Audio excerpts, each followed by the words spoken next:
Good evening. I am going to add something. Let me see. Set up adding some. I want to show a few little like clips that I took right off of. Actually, I took it off of my laptop. But hello, everyone. Give us all a minute to join because there's like what a minute since it just aired. Episode 7 already. Like time just goes by so fast. It really does. I forgot to add my slides that I wanted to show. So I'm going to do that right now. This gives you a chance to go to the bathroom and get a drink. All right, let's see. Do I have what I want to add? Here it is. Okay. Because I thought it would be cool. Hi, Avis. So before we get started, I wanted to talk about all of the cool not one-liners, a figurative language that was used. There's like so many of them. So when it first starts, it's where it left off with Nancy at the mayor's office. She turns on the alarm, and then the two workers, the women, look at her like, "What are we doing next?" Right? And so, she's shouting out orders. It was less than, hello, Arlene again. It was less than 1 minute. And there were 3 figurative language examples used. So Nancy says something like about the cheese fell off your crackers. Like, what are you standing here waiting around for? Your cheese fell off your crackers, which I thought was adorable. And then the one woman, I don't know what her name is. She's the one that's in charge of doing records and sending away for licenses, like the marriage license and whatnot. Anyway, they had some type of a crank that they needed to use in order to like talk with the radio. And so she said, that guy, he's working out. She goes, that man, he's got a calf for an arm. I never heard that before. I get what it means, but he's got a calf for an arm. And she was kind of like eyeing him up. And then, of course, the one that I say all the time, Nancy says, what are y'all standing around here for? Like you're a bump on a log. That all happened in their dialogue in less than 1 minute. So somebody, in the writer's room was having a grand old time with all of these crazy sayings. And then later on, the narrator, I like this one when she said, not all heroes wear capes, which we've heard before. And she puts in there, some even have time to curl their hair, because then you see Nancy running around with the wind blowing in the rain and whatnot. And she's still, got her little curls going on, which I thought that was really cute. I don't know if I heard this one right. The narrator says it where she's talking about how people don't do what they should, because that's what Nancy said. That's why she's got to run around and help everyone. And the guy's out there filming. He's filming the storm. And the narrator says something like, they'd hurt their backs carrying their brains. Did I hear that correctly? I was trying to I kind of think I know what that means, but I'm thinking, did you all hear that? Hurt their backs, hurt their back carrying their brains. I don't know. Let me know in the comments.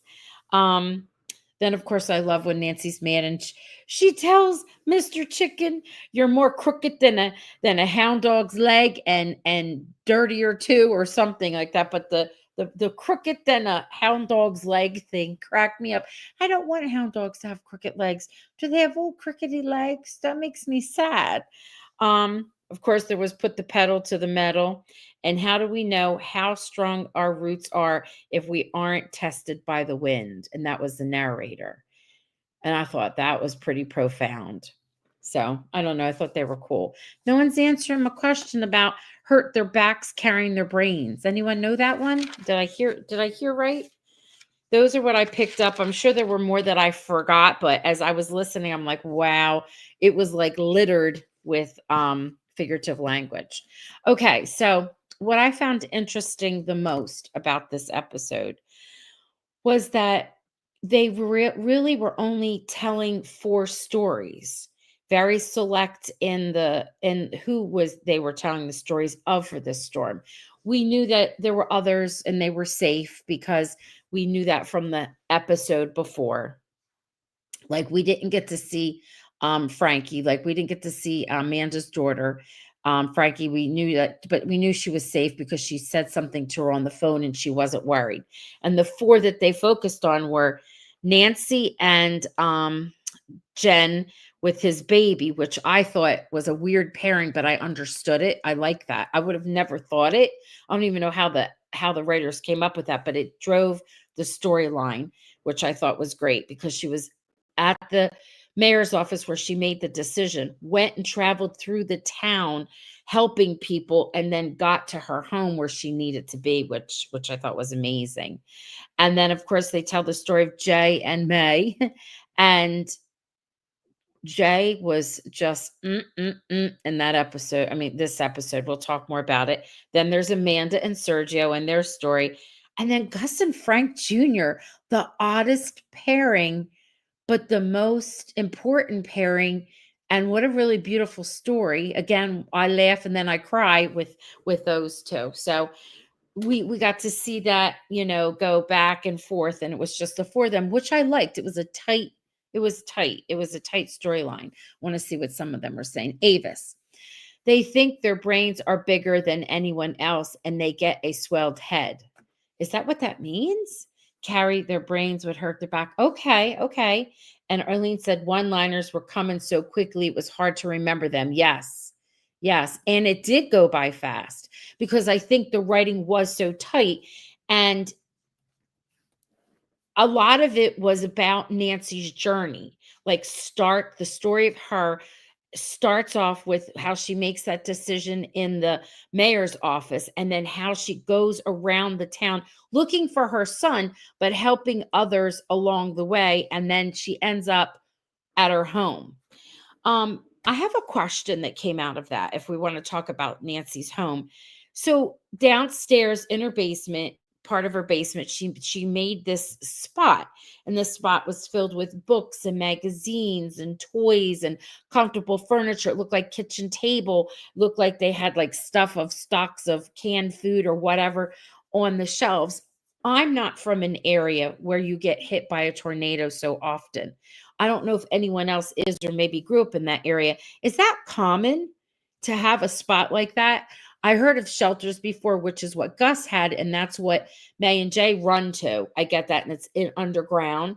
But what Nancy set up, I thought was quite unique and actually really cool.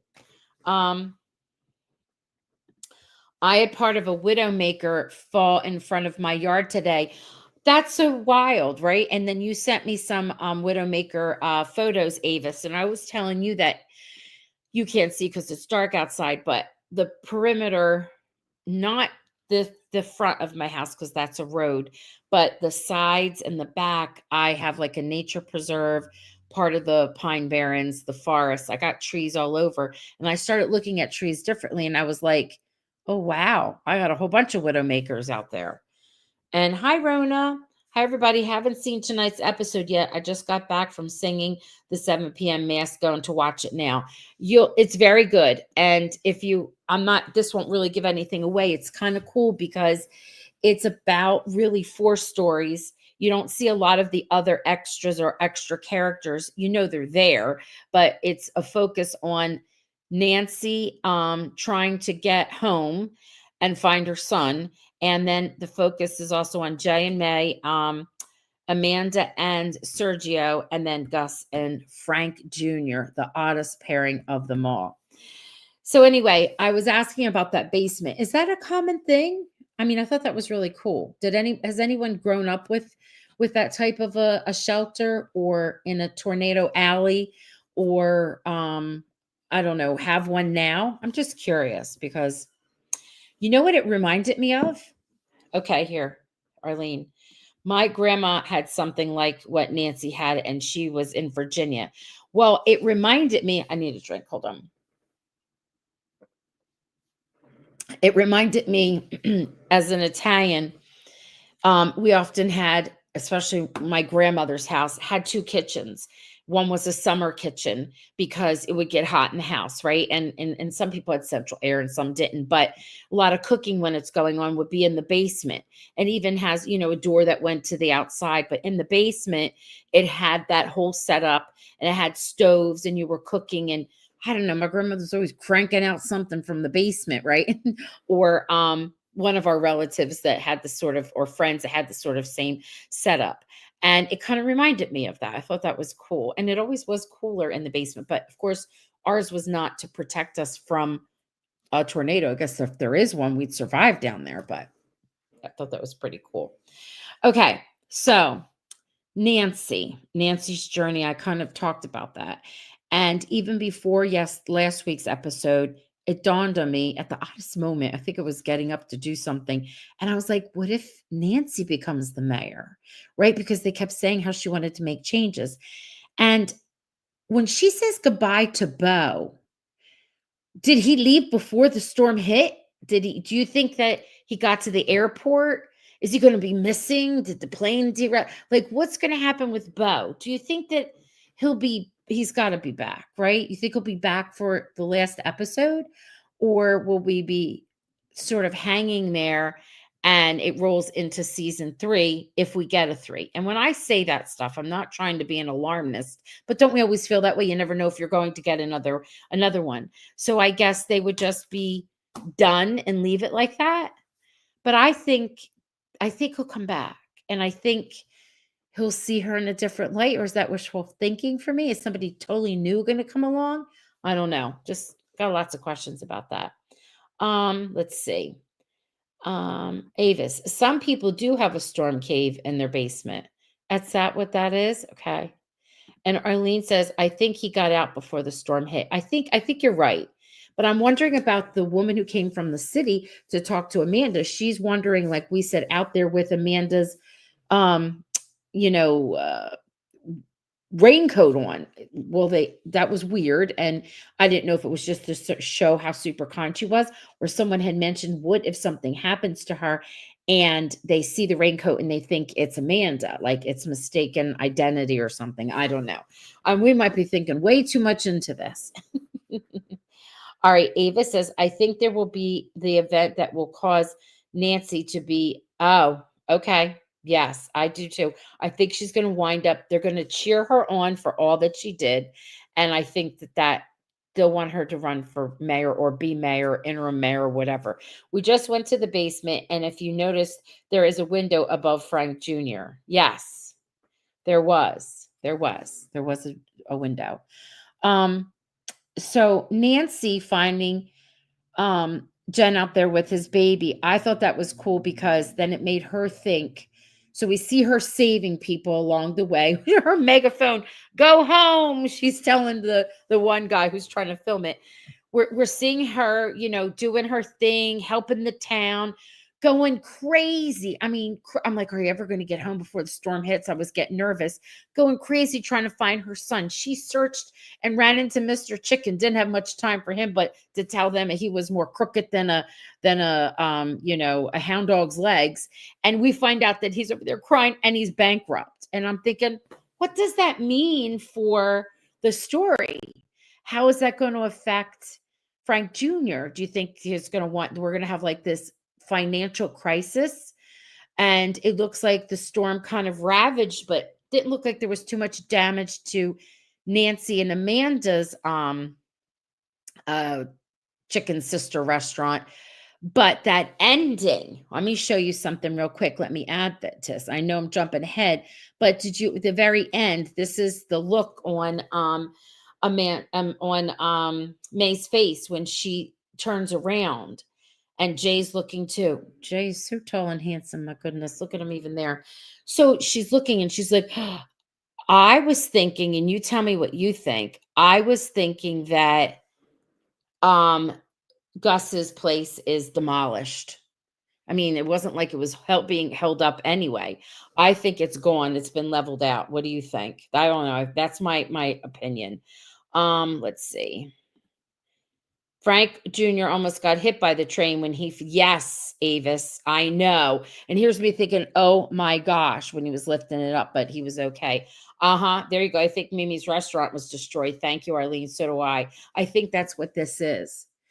And I know it says in the aftermath that the whole town comes together to help. They could possibly rebuild for her, or maybe they just won't. Maybe they'll just have the one and expand it and make it larger, especially because she's her health, and they're kind of one now. Maybe do something a little different. I think that would be cool. I don't know. Just that was my thought about when I saw the reaction that she had. So since I'm up with this, let's talk about Gus and Frank Jr. There was so much there. They met them arguing while he's trying to help her down the steps. At first, he wasn't going to, and he was acting such like a jerk. Their dialogue was hilarious. He does help her there, down all the way down into the basement. But what I loved is that they held a mirror up to each other. Like she had a lot to say to him about his behavior and why she was upset that he wasn't respectful of her, and he's like, you didn't want me around, and she's like, that's not what happened. And I remember in which season, I don't know if it was one or two, we did see some flashbacks of remember when Nancy was saying, wondering what happened to her son, and it was the way the father treated him, where she said, as soon as you got your braces off and you became like a man, you were like your father, that sweet boy flipped the switch. And I remember Nancy thinking this couple seasons back. I think it was in season one. And now she's kind of, Gus is bringing it to light, and he kind of thinks about it. And she's like, you got your mama in you. Be your mom, like be more like your mother. And he starts thinking, I love when he cries. I love when he was saying something like, mama, mama. And she's like, yeah, women can do hard things. Just their conversation, and I'm looking at all my notes. And while she's having the argument with him going down the steps and the meaningful conversation, there's a piece of leaf stuck in her hair because the crash of the window and the tree that came through. And I think that's hilarious because it's so realistic. You wouldn't look all beautiful in a situation like that. And they made her look like a bit of a disaster. I just thought it was so good. Let's see, what's this? Gus could become the greeter at Nancy's restaurant. She could. They could just even expand upon it. What was the other thing I had wanted to mention that I love? Oh, I put some more stuff on the back here. When it comes to the end of their conversation, it went like full circle, and you saw things break and change in him. He was such an emotional mess that he went to sleep, and she covers him up as if he's her little young child. But I love when after he has that conversation, she's like, we're the same. And he's like, how? And she's like, we think we could do things on our own. We push people away, but it's lonely and we really need them. And he kind of breaks. So when he holds the mirror up to her, it's not like she denies it. She admits it and says, I know. And it kind of makes her hold the mirror up to himself and take a look. And I love where he just puts his head on her, sort of, and at first she's stunned. And then as she's sitting there, her hand goes on him. She's got the smile, and she even pats his head. And I'm like, these two are such stinking good actors. I don't know. I just thought that was they were my favorite storyline of the night. I loved their interaction. I don't know how the rest of you felt about it, but I thought it was really good. Um, I'm trying to look, and I like when they brought up the kitchen clash, and she said she was embarrassed about how she came off and she looked, and that's what she really wanted to make a change. And he said the same thing. They said so. There was a lot about them that was very similar, and I'm glad that there was a change. Now at the very end, when Nancy does get home and he apologizes and she hugs him and she's like so happy he's safe. I love the part where she calls in to see if he's okay. She's calling around and they say, we saw him running down Main Street. You imagine, like, he was really running, and the coach was like, I wish he did that, in the last game that he played or whatever. Um you see the three of them standing outside looking around. It was almost like the storm just, I forget how the narrator says it, but stirs up all kinds of newness, like something new is coming. And the three of them are standing out there, and he's in between them, and he's holding well, no, they're in who's in between who? I forget, but they're all hugging and holding on to each other. And I thought, okay, so we have like Frank has an epiphany. People just don't change overnight. Something might break in you sometimes that does cause a change. And there, so we're going to see maybe a better version of him. I still don't want him to get back with Amanda. I would rather he freely say, I am sorry and I'm going to give you a divorce. I don't want them back together, and I don't want to stink in love. Okay. I don't want it. I just don't. It would hurt my show. Um, let's see. It was very touching, and Gus was trying to get Frank Jr. to open his eyes about his mom, and he did. And I love how much Gus respects Nancy and says, like the 1/10 of her goodness and her patience and whatnot. And she says, although she still disagrees that like that celery is like, a food, it's what helped her get out of that wheelchair. Like she's so appreciative of her. And I love their relationship. Like there was a saying somewhere that says sometimes your soulmate doesn't have to be like your husband or your significant other. It could be your best friend, and they're like best friend family, I don't know. I just love their relationship.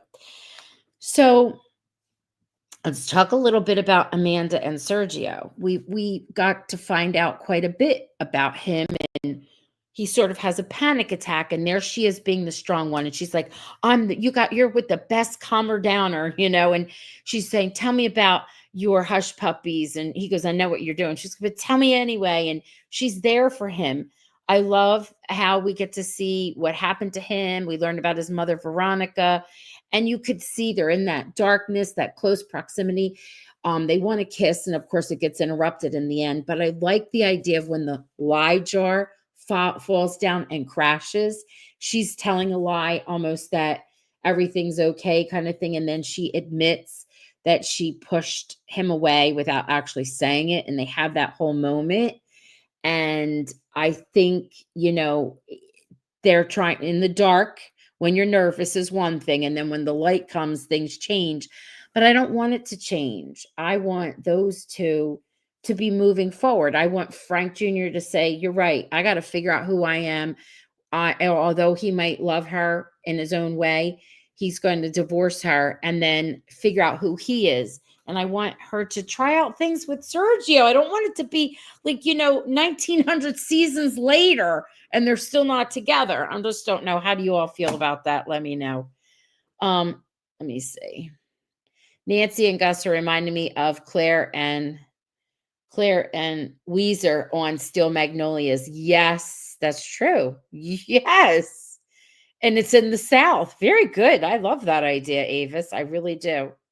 So what do you think about Frank Jr.? Do you think he's going to be all good, or do you think that he's still going to be like his work in progress, but not so salty and sour as he was? I don't know.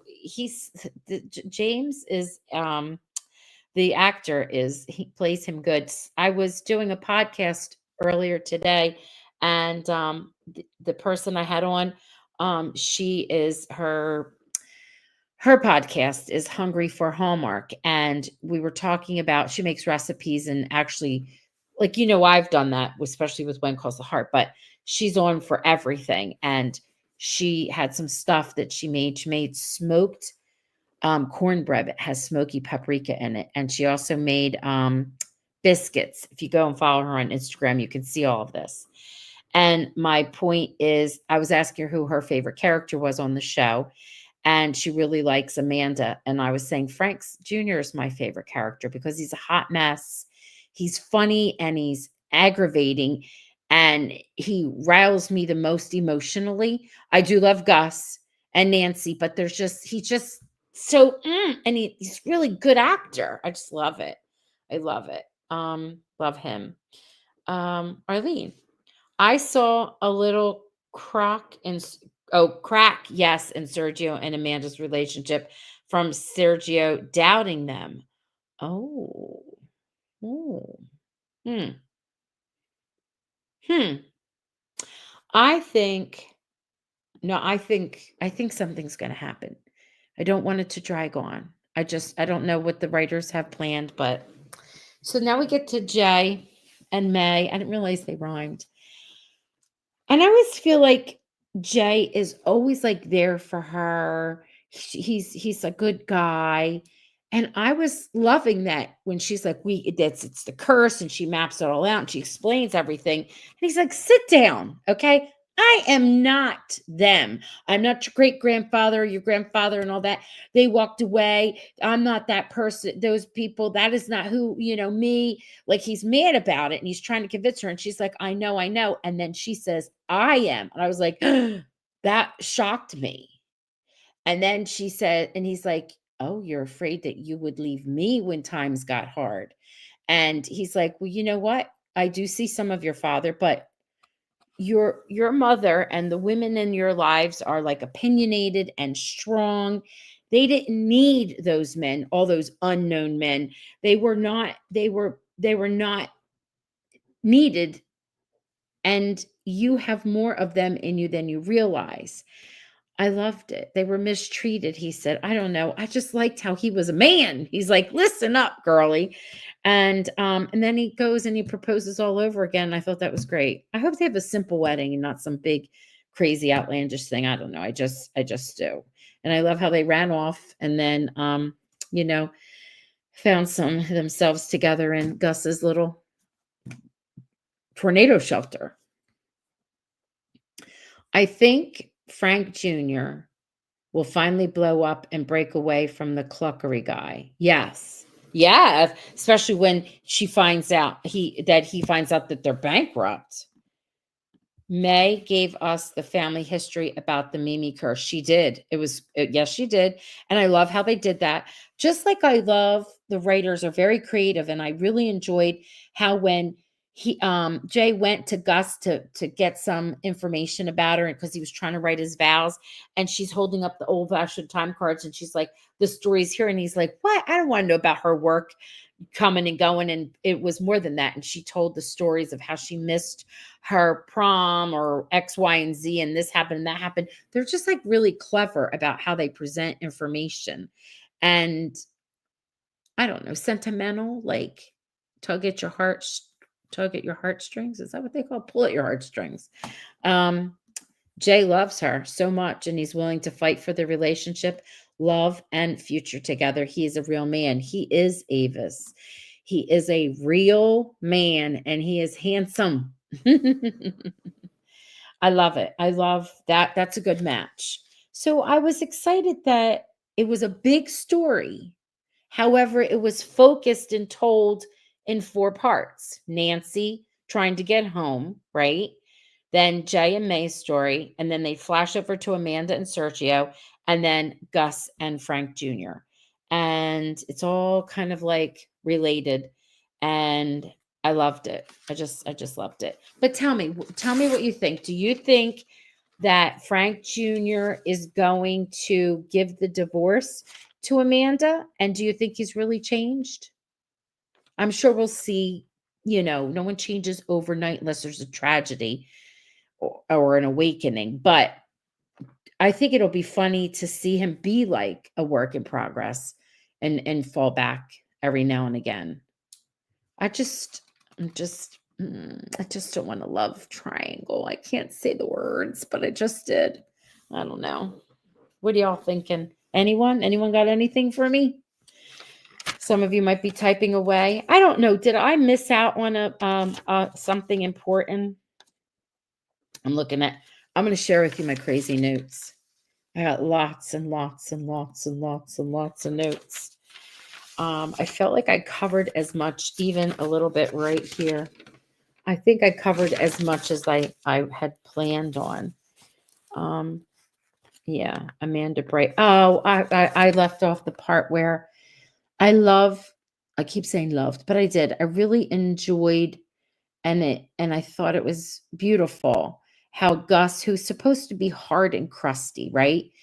How she described Amanda as bright and creative, and she was so upset because what Frank Jr. had to offer her wasn't much. He wasn't going to give her much.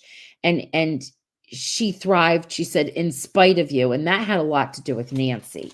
It helped, taking her under her wing and loving her. Um, Arlene thinks that he will give her a divorce and he'll struggle with being a better man. I think that too. I think we're going to end with a wedding, and I think it'll be Jay and May's wedding, right? I hope we see a little bit of Sabrina and Crester. Is that Crester? Crester? Is that how you say his name? We've got one episode left and a lot of things to fill in it. And I just hope that it doesn't take us a long time to know if we have a season 3. And I know that's always angsty, right? People are always like worried about whatever. Did you see where The Way Home, and I know that especially during the pandemic, One Calls the Heart was available on Netflix. But The Way Home, all 3 seasons, is now going to be available on Netflix, which is cool because a lot of people could only get it now on um, Hallmark Plus. People were getting it on Peacock and other places, and it was pulled from that. But it's going to be on Netflix, seasons 1 through 3, which opens up the door for other people that may not watch Hallmark, but now might come to it. I was wondering if they would do that with Chicken Sisters, allow people on Netflix to see 1, 2, and 3, and maybe that would, I mean, 1 and 2 rather, and that would help us or help them in their decision for a 3. Oh no, I'm not sure. All right, it's late. I talked a lot. There was a lot to recap. If you haven't had a chance to see the thing I did earlier today, I moved around. So my foot was killing me. I have a foot injury and it was killing me. And I was like, I could feel myself moving all over the place. So it kind of might make you motion sickness. We prepared like a pesto sauce that we put over the caprese salad. And I love how she taught the name. She said, it's like agua, but you say adwa. Adwa, right? A-U-D-A or A-D-U-A. And she was talking to us about the experience when you go to North Jersey. So if you are thinking about ever going to the Hallmark Christmas experience, there are still like certain day tickets, not full weekends.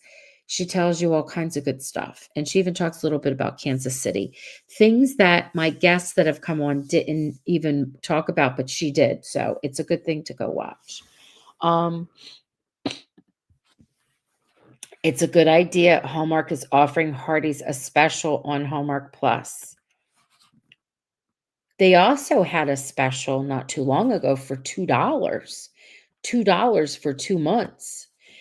And then what I also liked was I forgot who was talking about it and saying it was an actor. Was it an actor on from which series? I don't remember who was saying it, and they were like, "There's a special for $2 for 2 months." I think that special's done, and you should go and take them up on the offer because then you can binge watch.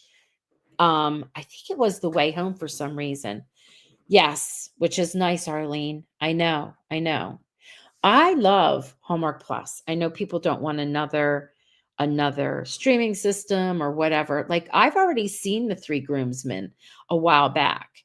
And they have other things on there that are really good. If you like mystery, they have a lot of really cool mystery series. I've watched many of them already. I've gobbled them all up. So, everybody has their own thoughts about everything. But if you're on the fence, I would just jump to the inside and get Hallmark Plus. All right, everyone. Thank you. You have a good week. Today's the last day of winter, of summer, and tomorrow is officially the first day of fall. I love fall or autumn. All right. Good night, everyone. See you next week. Ah! Oh no, if you're a Chris McNally fan, one day this week, I forget what it is. We had to reschedule. We had some illnesses, and we're gonna have our game night. It's a challenge one too. All right, this is good night for real. Good night.